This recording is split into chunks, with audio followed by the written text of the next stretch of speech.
Well, howdy doody. Man, I tell you what, everybody, it doesn't end at Ice HCV. I've been in the pool for a little while. I don't know, probably in there about an hour or so. And man, it's roasty toasty. So I put a pullover because, man almighty, I'm burned out. What am I doing now? I gotta work. I gotta go to work tomorrow. So I'm loading up the Jeep with all my gear, all my equipment, all my cordless tools. Believe it or not, I've had these Milwaukee batteries. This Milwaukee tool right here, this Milwaukee tool, these I would have to say I bought back like in 2012. So these things are like 13 years old. I gotta charge that one. Good thing I just checked that. I better check these batteries. I thought they were charged.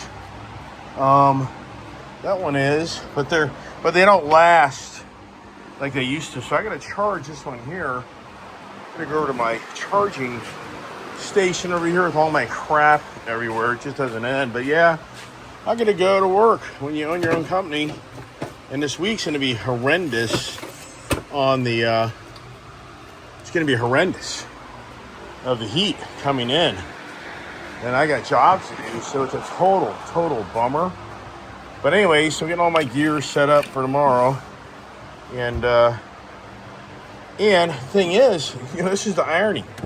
I really would rather be taking my electric tools, which I keep over here in my cabinet.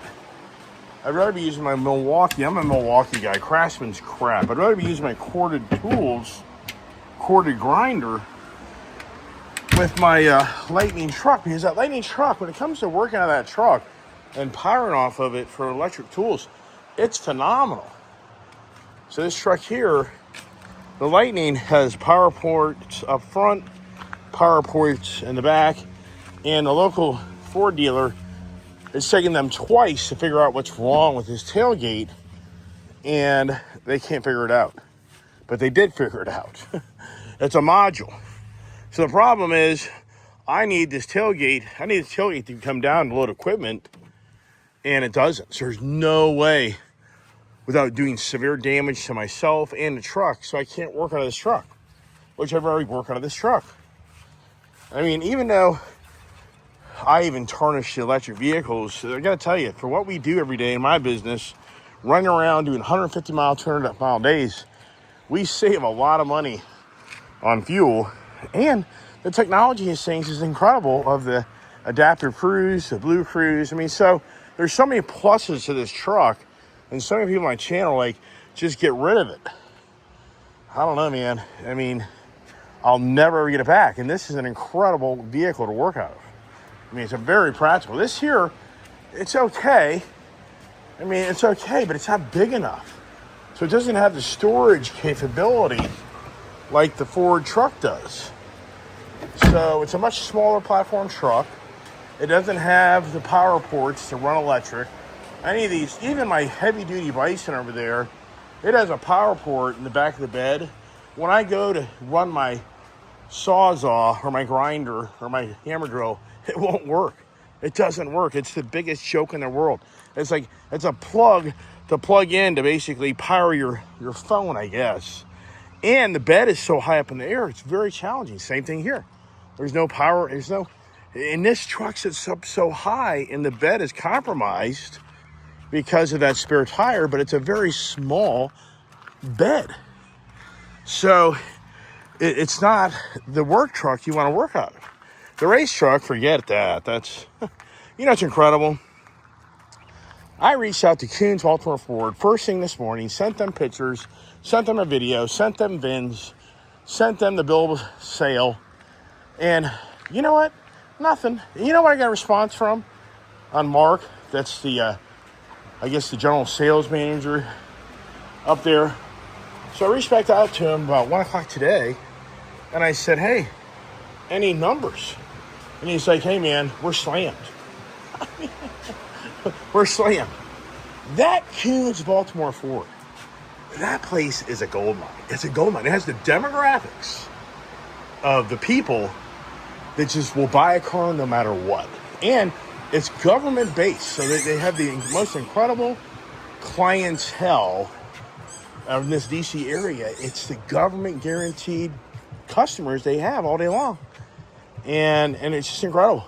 So nothing. Goose egg. But now if I was wanting to buy a car or a truck today from them, I think he would have gotten back to me. So it's like, you know what, you guys, how much longer can the car industry just milk every cent out of every consumer that shows up their dealership begging to buy a car? How much longer does it last? I mean, sincerely, it's just the worst. So yeah, so I have no number, but I already know the number. I already know what he's going to tell me, 38 grand. You know why I know that number? Because Sam and I looked at the numbers on F-150 two-door trucks, XLT. The market is anywhere from 31 to 35 grand for the truck. So I already know. He'll come in. He'll probably come in at 35 because he knows the truck, and maybe he can get 38, 39 out of it being custom. Yeah. So I mean, some numbers aren't going to work. But it's just, to me, it's just all the cars I bought from those guys over the years. To me, it's a disrespect. It's just this. And so for me, am I ever going back? Hey, Coons, bye-bye. Bye-bye Ford, bye-bye Coons. It wouldn't matter even if I wanted to buy a car. I can't. But I'm like, bye-bye. We had a hell of a day, and Dennis is a great guy up there with GM. So we've had a great relationship. But you know what? It's over. So for me, bye-bye. So anyways, just reach out to everybody. I'm not going to the car show. Anybody says, you going to the car show tomorrow? I can't. I have to go to work. And for me, if I don't get an early start tomorrow, oh my gosh. So if I'm not out of here by 8:30, I'm going to be, the job's an hour plus away. And Brian's not here. Brian's in Ocean City, or Virginia Beach, celebrating his birthday with his family for the second weekend. He had a party last week and all his friends. This weekend's the family. So life is good for Brian. So it's me, the lone man on the job, as I always do. I brought in the bikes in this series just because I was putting the Camaro in, and it leaves the area. Got the window down, airing out the car. What a beautiful car, everybody, right? Beautiful car, beautiful bikes. How much longer does it last, right? Those watch my channel, you definitely get the series, the chapters. You know what's really crazy is, if you look at I got to talk about this a little bit more in depth in a morning conversation, but I've been watching the history of Sam Clemens and Ernest Hemingway. Do you know what they have in common? Do you know what I have in common with them? Do you know? I'll be very interested if anybody knows what I have. Very, very similar things in life. And I never knew this. So I have a whole YouTube channel showing my life. And I never knew. So I'll talk more about that another day in a video. I wonder if anybody will figure that what I'm saying on this comment, where I'm very, in so many ways, the author of my life. And so I'll leave it at that. And once again, not a lot of video today. I'm going to publish everything now. It's all on my iPhone, so it's very, very challenging on the iPhone. It gets all over the place, figuring out how this all works. But my bench, once again, is filling up with clutter. Once again, my whole bench is filling up with clutter. It just doesn't end.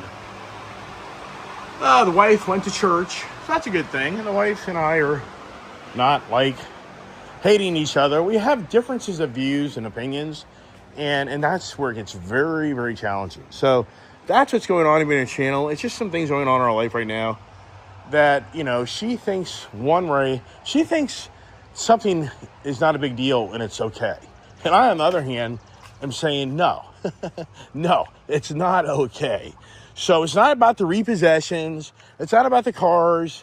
It has nothing to do with that. It's a whole different issue. So, and I'm not going to tell you on my channel what it is. So just suck it up, Buttercup. Continue to watch my channel. Share it with your friends and family so they can see how they think they have challenges. Just watch the Iceman Ice Age TV. You'll feel so much better about yourself. You really will. The Mojave, the Jeep. Tell you, this is an aggressive, good-looking vehicle. It really is. It's a nice vehicle. I mean, at the end of the day, this would be the vehicle to keep over the Chevy Bison. because the Chevy Bison is so big and tall, it's not practical. It's not a vehicle we can really work out of. For Brian to work out a vehicle would be very challenging, extremely challenging. This is more user-friendly. This is the vehicle I bought for Julia when Joe left me to start working out of and work for me with Kiefer. Yes, this vehicle, hard to believe, everybody. I think I bought this vehicle like in February or March of 2023, I think. Maybe 2022, everybody. I just can't keep track. I mean, wow. All right, that's it. What time is it? I don't even know. I was going to start cutting grass, but it is 5:30. That'll be tomorrow's project. Plus, I'm out in the grass, and the ground is still very wet. And I really want to get everything. I want to get everything in order tonight with all my gear to go to work tomorrow morning. So I get out of bed. I'll make a nice little video, get on the road, and then I'm gone. Here's this kid. This kid rides up and down our street all the time. No helmet, nothing. Goose egg, dirt bike. He rides. I think he's clueless that if a sheriff was going down the street, he'd probably confiscate that kid's dirt bike. I mean, that's serious stuff as a kid running around. So, all right. Did I say I'll shut up? I think I will shut up, everybody. So, hope everybody has a blessed Saturday evening, and I'll start publishing videos. And there you go. And there's Gypsy. She's been behaving. She's been staying on the property, which is a good thing. Stay here, Gyp. Gyp, say no. You stay around here, baby. Good baby. Yeah, she really is. Everybody really is getting better and better. Thank God. God bless.